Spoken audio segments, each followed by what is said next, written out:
Смотровая площадка открылась сегодня, но дети уже все знают и с удовольствием рассказывают Раису об аттракционах. Это самый большой в республике детский парк, где есть зоны как для самых маленьких, так и для ребят постарше.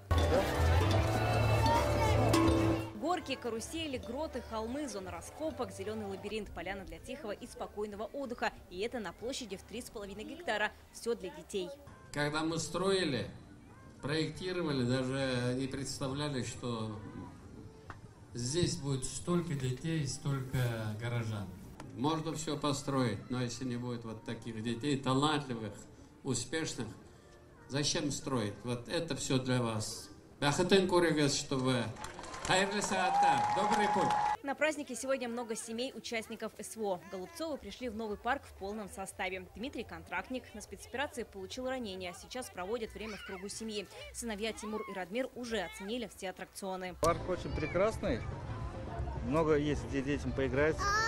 Даже и взрослые могут посидеть, отдохнуть, можно с семьей посидеть. Парк очень красочный, яркий, тут все очень красиво. Нас поразил также еще и ландшафтный дизайн этого парка.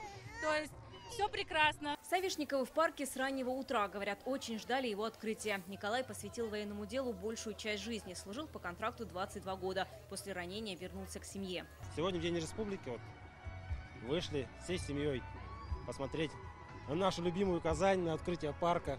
Как она вообще сияет, наша любимая Казань. Очень отрадно, что в нашей республике, в нашей любимой Казани строят такие парки современные, очень интересные.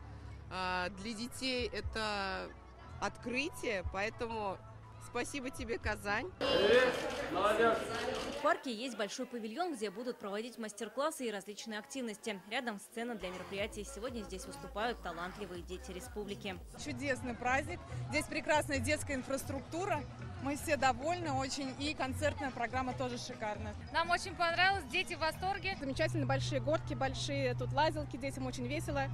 Зеленая зона, дети уже побегали везде. Парк Илмай находится на набережной Казанки, поэтому во всем здесь прослеживается связь с водой. Кажется, сегодня самым интересным и привлекательным для детей стал этот фонтан. Малыши купаются, веселятся, радуются празднику. Вероника Гайнудинова, Рамзель Гарипов, ТНВ, Казань.